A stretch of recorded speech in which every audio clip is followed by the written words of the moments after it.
bracelet up. One moment, please, you two. It appears this is your first time visiting Sumeru City. Oh, yeah, that's right. But how did you know that? Because there's currently no information on either of you in the Akasha. But no need to worry, that won't prevent you from entering the city. In fact, the Academia conveniently provides each traveler to Sumeru City with a device. Perhaps you two have heard of the Akasha before. It's our beloved Greater Lord Rukkhadevata's lasting legacy, a treasure trove of collected knowledge. After centuries of tireless research on the Akasha, the Academia created one of its most ingenious inventions, the Akasha Terminal. As long as you are within Sumeru's borders, you may use an Akasha terminal to connect directly to the Akasha and access any knowledge you need. I should mention that due to technical limitations, the operation of Akasha terminals will be much smoother and more effective in large cities such as Sumeru City and Port Ormos. Oh, so this is the thing that Tainari was telling us about. It sounds pretty amazing. You two are quite fortunate. Until recently, it was standard practice to only issue Akasha terminals to outlanders who spent an extended amount of time in Sumeru. However, this policy was recently changed, and now all travelers are issued one upon arrival. Here are your Akasha terminals. Please handle them with care.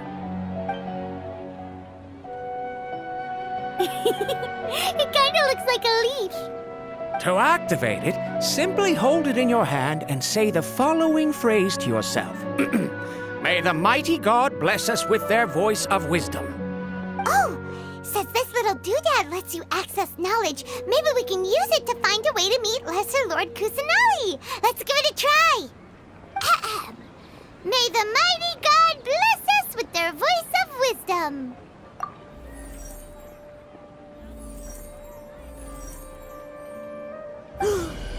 Whoa! Just now, something clicked, and Paimon suddenly knew how to use this thing.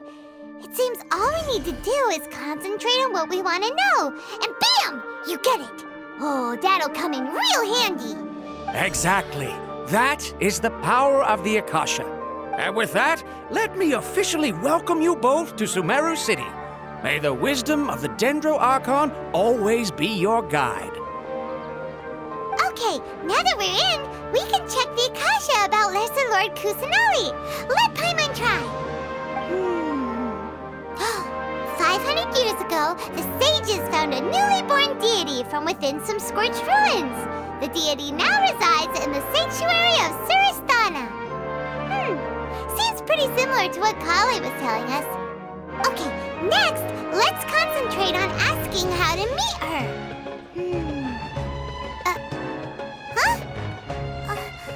Paimon doesn't sense anything. The Akasha didn't respond to Paimon's question. Oh, come on! Focusing on this question feels like when you have something you're trying to remember and it's on the tip of your tongue, but you just can't think of it. Paimon's brain is exhausted. Oh, smart idea. But what are you going to ask it?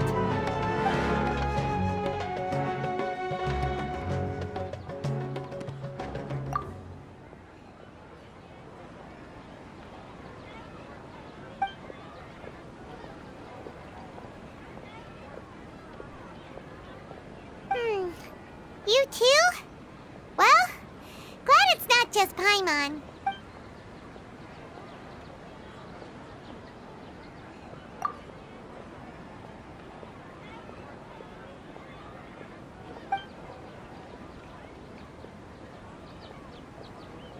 Uh-oh. Paimon's getting all teary-eyed all of a sudden. It feels like the people of Sumeru really missed their Archon.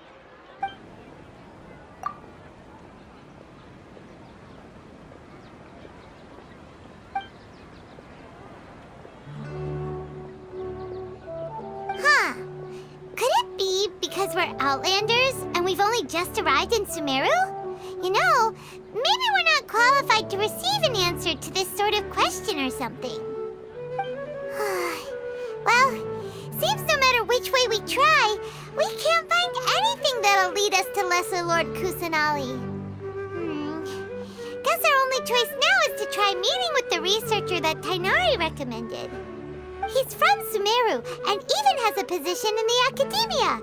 Maybe he'll be able to access more info from the Akasha. Let's see. Tainari wrote an address on the letter's envelope.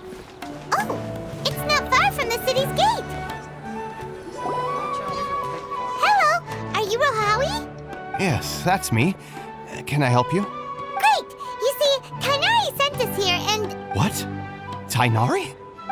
Please, there's no need to say anything, really. Sure, I admit that the article I published last month wasn't my best work, and maybe the data didn't produce the most convincing results, but... Here! This is a letter from Tainari! Oh, let me see... Oh!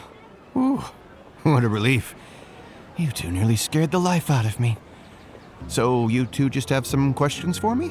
Seems even Tainari acknowledges my innate ability for procuring information. So, what is it you two would like to know? We want to meet with Lesser Lord Kusanali. Do you know a way we can do that? You mean you want to meet the Dendro Archon herself? This isn't exactly my area of expertise, but let me see what I can find in the Akasha.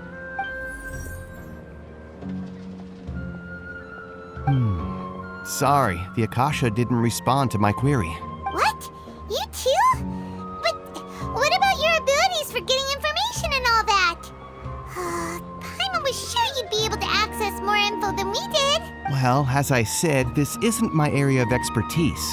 I am but a lowly researcher, so the Akasha doesn't see a need for me to know more about the Dendro Archon. All I know is that ever since Lesser Lord Kusanali returned to Sumeru, she's never left the sanctuary of Surasthana or made a public appearance.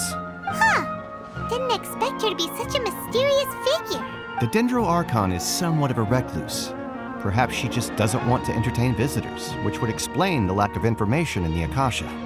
But then what can we do? No need to worry just yet. I'm only hypothesizing here. You could certainly try asking around and see if anyone else has ideas. And besides, you two should consider the bright side of things. Not being able to see Lesser Lord Kusanali may not be a bad thing. In this world, there will always be information you cannot obtain from the Akasha and things you can never accomplish. Knowing when to yield is a form of wisdom. Take me, for example. It's a miracle if my brain cells can spit out one paper every 3 years. But Tainari? That guy can publish 3 papers in just a single year. Okay. Thanks for your advice. Don't mention it. If you two ever want information about things like who's been promoted within the academia or relations between the 6 great sages, come find me. Hey, come on. This is a survival skill at the academia. Oh, Paimon's expectations were pretty low, but this is so low it's like digging holes in the dirt. So what do we do now? Even if we want to talk to someone, we don't know anybody here. Huh? Like who? Oh, you're right! Catherine! The Adventurers Guild has its own intel network. Let's hurry and find her.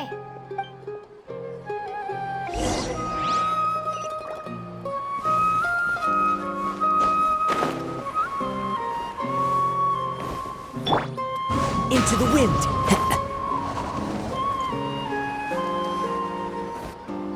Ad Astra Abyssask. Hello, Traveler and Paimon. Catherine, we need your help with something. Understood. The Adventurers Guild is always ready to serve you. With what do you require assistance? We want to meet with Lesser Lord Kusanali. Do you know a way we can do that? You two wish to meet with Sumeru's Archon. Understood. Please wait.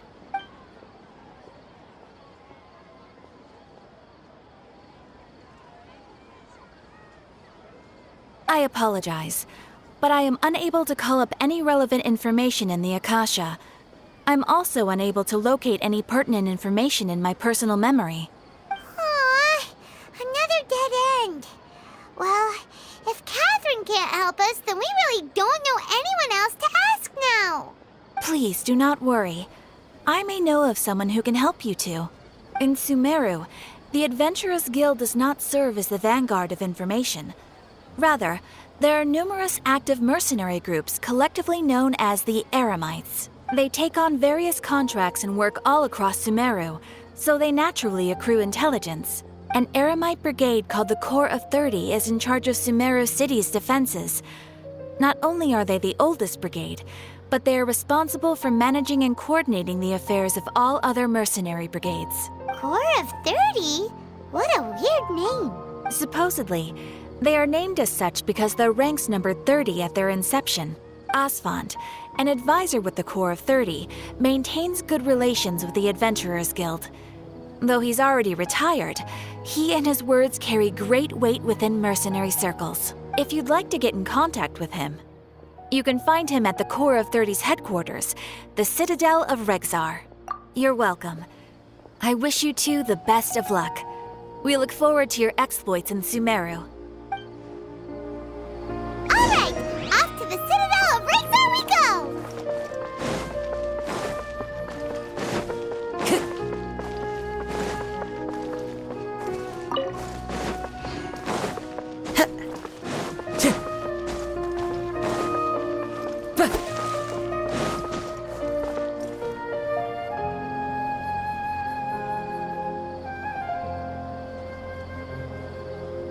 Welcome. The Adventurers Guild told me to expect you two. It's nice to meet you, Asfand. We'd like to ask you about something.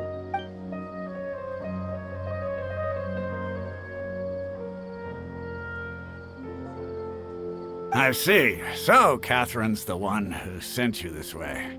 Ha! It's true that the Eremites' network is vast, but even I can't help you meet the Dendro Archon. Wait, seriously? That's it? Afraid so. The Eremites aren't terribly religious, so we don't know much about divinities. As far as the Akasha goes, we can access even less than you. We originally came from the desert. The gods there died off long ago. Since those days, we've used our own two hands to carve out a living. We don't beg gods for their aid. It isn't just us, though. If you ask me, I think most in Sumeru aren't interested in Lesser Lord Kusanali. Oh? Why's that? Just take the Academia, for example. They're the ones who truly rule Sumeru. Although they believe in gods, most of them only care for the late Greater Lord Rugadavada. In their eyes, she was the one who founded Sumeru and gifted us with the Akasha. Lesser Lord Kusanali just happened to inherit her legacy. Because of the Academia's influence, most citizens are more familiar with Greater Lord Rugadavada and hold her in greater esteem. Not to mention that Lesser Lord Kusanali never makes an appearance, and the Academia never announces anything about her. As far as the people of Sumeru are concerned, she's just a god that exists. And that's all. Really? Aw. After hearing all of that, Paimon sort of feels bad for Lesser Lord Kusanali. Ha! But who knows? We're all just guessing when it comes down to it. Besides, I'm sure the God of Wisdom doesn't worry about her reputation among people like us. All right. Well, thanks for the info, Asfand. No problem. Always happy to help out the Adventurers Guild.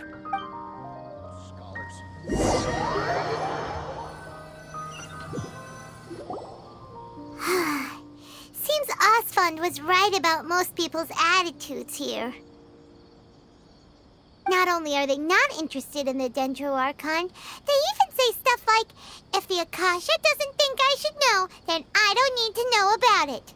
We've been asking for information non-stop ever since we got to Sumeru. But the harder we try, the more helpless everything seems. Isn't there at least one person in this entire city who cares about Lesser Lord Kusanali? Oh, you two are interested in Lesser Lord Kusanali? Huh? Who are you? From the sound of it, you two are Outlanders who recently arrived here. You've been asking around for information on Lesser Lord Kusanali, right? Oh, I'm sorry. I forgot to introduce myself. I'm Dunyarzad, one of Lesser Lord Kusanali's faithful followers. Whoa, really? Then do you know how we can meet with her? I'm afraid I can't help you with that. but your conversation earlier did happen to remind me of a legend about the Dendro Archon. Sure, it goes like this. Long, long ago, there was a man who heard a prophecy. It predicted that a great calamity was about to befall him. Panicked by what he heard, the man sought out the Dendro Archon in hopes that she would bless him with the wisdom to help him escape his predicament. The man journeyed across deserts and through rainforests and experienced tribulations of every kind. However, he still couldn't find any trace of the Dendro Archon. In despair, he thought, alas, the Archon has abandoned me. He then had no choice but to sorrowfully resign to his fate. Okay, and then what happened? And then, the calamity came. But to his own surprise, the man felt somehow emboldened by the trials of his journey. By relying on his own strength, he managed to overcome the adversity. At that moment, a bird perched upon his shoulder. This bird was, in fact, an avatar of the Dendro Archon. She said, "O Archon Seeker, do you now understand? She and her wisdom have long been found by you. Along your journey, we were in every flower and blade of grass, every ray of sparkling sun, and every breath of dancing wind. So long as you continue to think and ponder, we'll be wherever you go." Yeah, thanks for the story! Paimon feels all warm and fuzzy inside after that. In a way, it seems like this story is also one of the Dendro Archon's avatars. Dunyarzad, since you worship Lesser Lord Kusanali, can you tell us anything else about her? Of course. So did you two know that, I'm terribly sorry, but it seems something's come up now. Let's chat another day.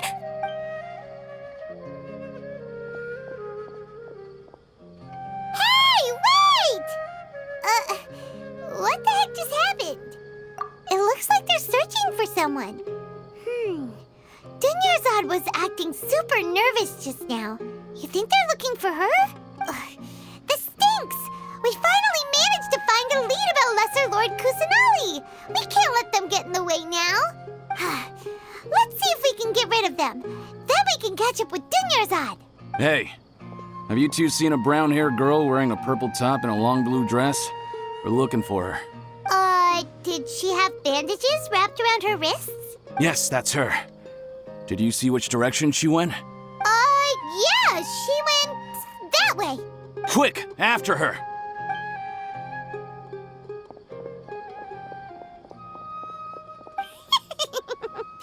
That should keep him busy for a while. Let's hurry and find Dunyarzad.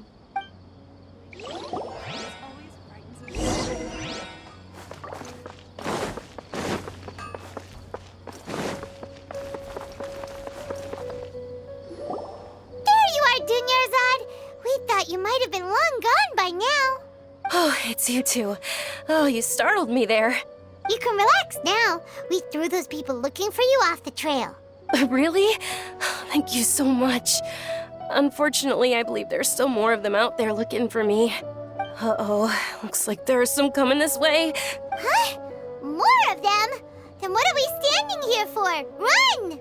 No, wait, my body isn't in the best shape.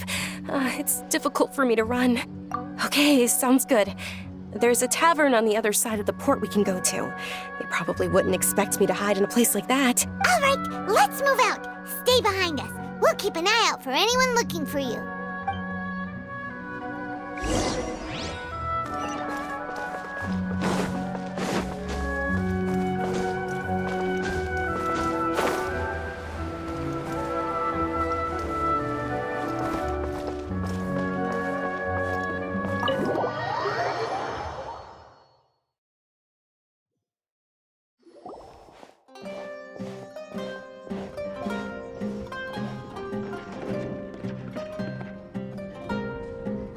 We made it.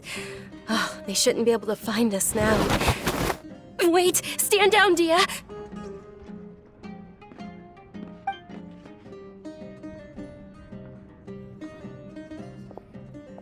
My lady, who are these two? They're travelers that I met on the street just a moment ago. They happened to notice that you were all searching for me, so they helped me hide. I see. In that case, you two should scram. There's nothing here for you. Wait a sec! Who the heck are you? And why are you shooing us away? I'm Miss Dunyarzad's bodyguard, here to see that she returns home safe and sound. My lady, let's get going. You've been gone for so long that your parents are worrying themselves sick. And if I refuse to go with you? It'd be easier for the both of us if you cooperated. But if you insist on not going, then I'll have to carry you like a sack of potatoes. Hey! Dunyarzad already said she doesn't want to go back. Why are you still pushing her? Stay out of this. You don't understand the situation. Sorry, my lady. Even though I'm your bodyguard, your parents are my employers. I have to answer to them. How much? Wait, what? How much more do I have to pay you to become your employer? So you never listen to my parents ever again. Double? A triple?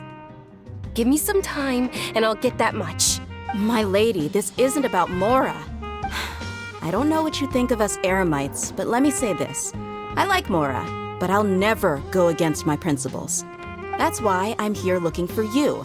Sure, it's an order from my employer, but my conscience was also telling me it's the right thing to do. And knowing your health, carelessly running around like this is gonna hurt ya. For the sake of those who love you, don't be stubborn. No, you're wrong. I'm aware of my limits and I know what I'm doing. Honestly, the only people being stubborn right now are my parents. And they know perfectly well that it makes no difference if I'm at home or not. They still won't accept reality. And every time I bring this up, they just change the subject. Dia, you've been living with us a long time already. This should be old news to you. Dia, I know it hasn't been easy for Mother and Father, and I'm grateful for everything they've done for me.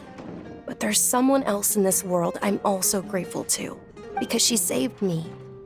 The love I have for her is the same I have for my parents. This is my life and my last chance. So I want to do something meaningful. My lady, are you sure what you're doing now is meaningful? Yes, I'm sure. At least, it is to me. Fine, I won't ask you to return home anymore. But let me make something very clear.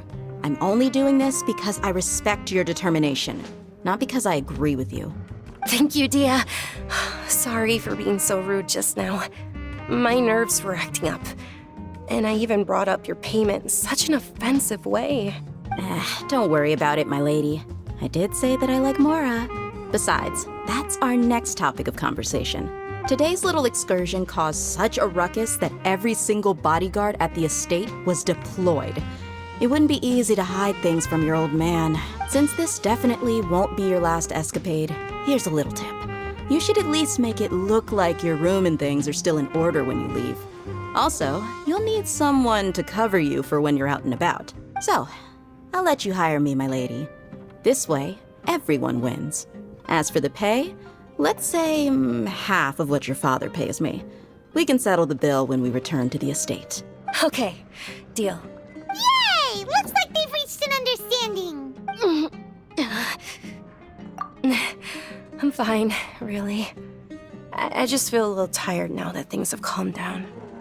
My lady, stop trying to look tough.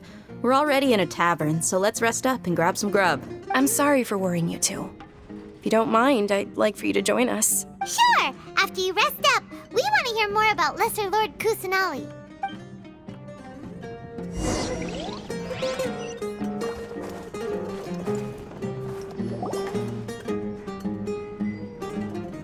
Ha! Well, if it isn't Dia, haven't seen you in nearly half a year. Word on the street is that you're a bodyguard for the Homayani family now. Ha! Don't you find that kind of work boring? Nah, you get used to it. How about a menu over here? You got it, huh? Isn't this little Miss Homayani herself? We don't get to serve personages like you very often. We'll be sure to prepare our very best. Thank you, sir, but there's no need. I don't have a lot of Mora on me, and I really ought to save as much as I can. But please bring these two the best food you have. They're my new friends, so I want to be a good host for them.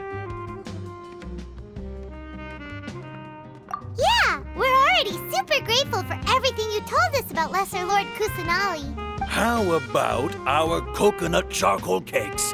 They're our signature snack, and they run cheap. Look, other customers over there are eating some now. They look kind of burnt and dry. Paimon will pass. Hey, come on! Paimon has personal preferences too, you know. Dunyarzad, we asked a lot of people when we first arrived, and almost nobody was interested in Lesser Lord Kusanali. So, what made you want to follow her? Well, remember when you asked me if I knew how to meet the Dendro Archon? Even though I don't know how, I think I've actually seen her before. Huh? Really? Yes, it was when I was a child. At the time, my illness had kept me bedridden for the better part of a year. I was stuck inside and couldn't make any friends, and my parents did their best to find treatments for me. But even then, the Akasha didn't have any helpful information. My younger self no longer had any hopes or dreams. One flare-up was so bad that I was in a semi-conscious state for several days. Then one night, I woke up alone in my room. I was terrified. My body was paralyzed. Even if I cried, there was no sound. At that moment, an ethereal voice spoke in my mind. Dunyarzad, don't be scared. You don't have to cry. Dunyarzad, don't be scared. You don't have to cry. Who are you? How do you know my name? How do I explain this? You might not be able to understand, but actually, I know everything about you. Really? Of course. I know that you're scared of thunder, that you hate taking medicine every morning, and that you love counting the petals on your mom's skirt. Wow, you really do know everything. Dunyarzad, is there anything you want? Want? Not really. I can't go anywhere or do anything. Huh? But aren't you a child? All children have wishes. Tell me what you want, and maybe I can make it happen. But can you make my illness go away? Oh. I'm sorry. But I'm not powerful enough to do that right now.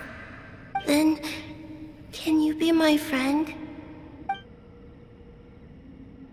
After that, the voice said, "Okay, I'll be your friend." Although my body was suffering during those days, that voice encouraged me and told me many wondrous things. Beyond my window was the flourishing Sumeru city. Beyond the city was a lush rainforest. And beyond that was the wall of Samiel, deserts, and all of Tevat. Once I finally made it through that bout of illness, I couldn't hear that voice anymore. I told my mother about it, but she said that I must have been dreaming. But I know that that voice wasn't a figment of my imagination. Before that, I had never heard of Tevat. Yes, for sure. If it weren't for that voice, I would have never grown curious about the outside world, nor would I have learned how to read and enjoy so many books. That voice sparked a desire for wisdom. It had to have been the Dendro Archon. I've been hoping for a chance to repay her kindness. In fact, I was running around today to help prepare the Sub-Zerus festival for her. What's the Sub-Zerus festival? It's Lesser Lord Kusanali's birthday, which was the day that she was found by the sages. It's actually an old holiday that originally celebrated Greater Lord Rukkhadevata's birthday.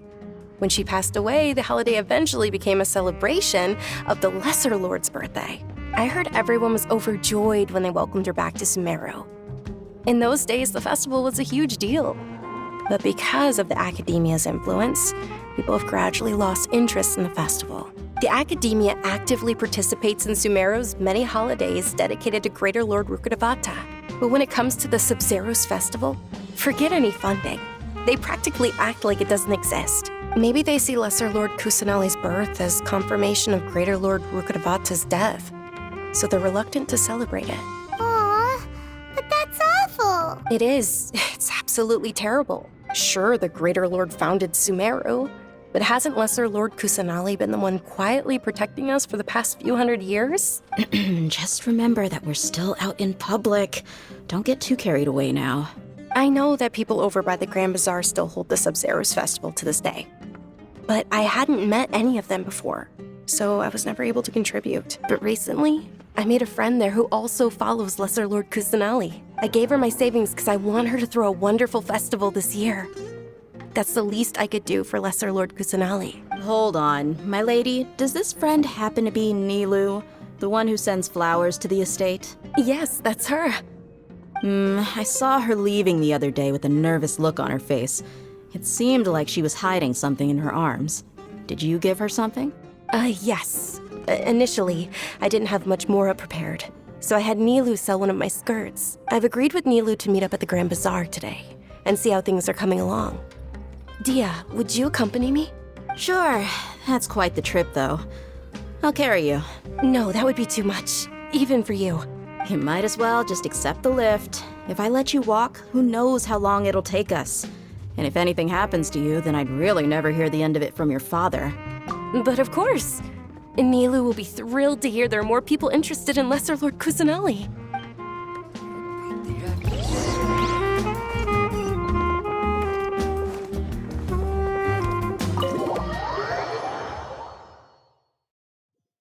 Clear weather all around brightens the heart.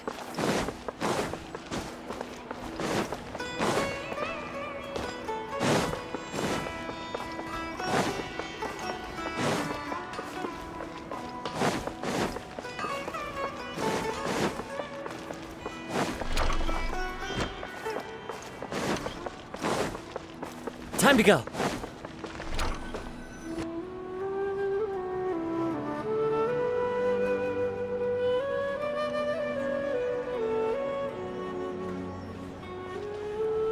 Sorry I'm late, Nilu. Oh, Dunyarzad.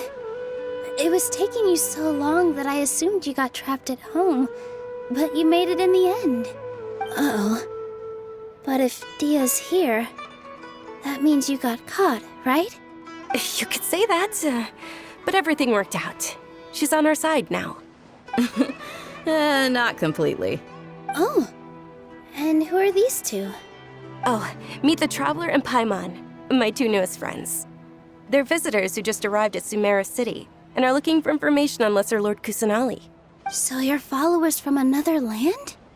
That's wonderful. You two absolutely mustn't miss the Sub-Zero's festival. By the way, Dunyarzad, we've already started decorating the Grand Bazaar.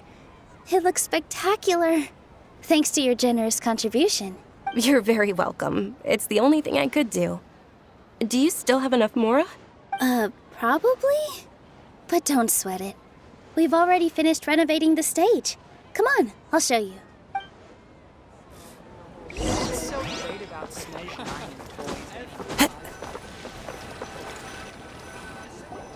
Wow! This place is amazing! Not bad. Last time I was here, the stairs were full of holes. The stairs were nothing. A little while ago, we discovered that the tree above the stage had a huge chunk of bark ready to fall off. Mr. Zubair was worried sick. We reported it to the academia many times, but they never sent anyone to deal with it.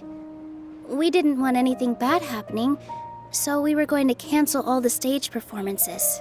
Oh, probably because it was the theater asking. The academia looks down on performers like us. They probably think it would be best if the theater closed down completely. We can't let that happen, though. Not only would everyone involved in the theater go hungry, but then we wouldn't be able to hold the Sub-Zero's festival anymore. Thank the Dendra Archon for Dunyarzad.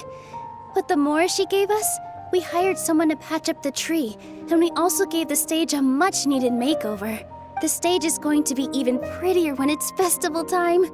I can't wait for you to see it. And I can't wait to see you on the stage. You've been practicing so long already. It's almost time for your dream to become reality. It's our dream. I'll do my best for the two of us. Nilu, what are you gonna be doing at the festival? She'll be dancing the dance of Sub-Zero's, the most important performance at the Sub-Zero's festival. Dunyarzad, have you told him the origin of this holiday? I only told them about the Greater Lord and Lesser Lord so far. Okay. Then I'll tell you two about how this holiday came to be. According to legend, the Sabzeruz festival was originally the Goddess of Flowers' birthday celebration for the Greater Lord. A long, long time ago, on one of Greater Lord Rukkhadevata's birthdays, her friends threw her a celebratory banquet. Some of the gods got drunk. One started playing music, and the Greater Lord started singing, so the Goddess of Flowers began to dance. As she danced upon the grass, countless beautiful parisaras began to bloom wherever she stepped. Those brilliant purple flowers became her dazzling stage. All the gods clamored, "Oh, if only time could stop at this very moment." Of course they did. When people mention the gods, they always think of the Archon War. But Sumeru's gods also had happy times. Although they aren't around anymore, they're preserved in our tradition of dance. This outfit I'm wearing is apparently based on how the Goddess of Flowers looked. Though we're just tiny people compared to the divine, we still have to do our best to make sure that the birthday girl feels loved on her special day. Nilu, you of all people will definitely be able to convey our well wishes to the Dendro Archon. I also noticed that you went the extra mile and scattered parisaras around the stage. They symbolize the Goddess of Flowers, after all. It's just a shame that all the real parisaras went extinct after her death. Yeah. The Greater Lord brought forth parisaras in memory of the Goddess of Flowers, but she ultimately could never truly replicate that beautiful purple. Thinking about the Goddess of Flowers dance makes me wish I could have seen it. If my stage were anything like that, I'd be thrilled if I had just 2 real parisaras on the stage. So, Traveler and Paimon, what do you think? Interested in the Sabzeruz festival? Will you two be coming? All of Lesser Lord Kusanali's followers will be there for her birthday. It'll be a good opportunity for you to learn more about her. Ooh, Paimon thinks that's a great idea! Hey, come on! There's nothing wrong with enjoying a festival. Besides, it's Lesser Lord Kusanali's birthday. She'll be happy to have more people who are celebrating it. So how about we all attend the Sabzeruz festival together? Dunyarzad, let me show you which stage decorations we've picked out so far. Traveler and Paimon, if that doesn't sound interesting to you, then feel free to explore the area. Everyone at the Grand Bazaar loves Lesser Lord Kusanali, and we're all looking forward to the Sabzeruz festival. In that case, we'll take a look around.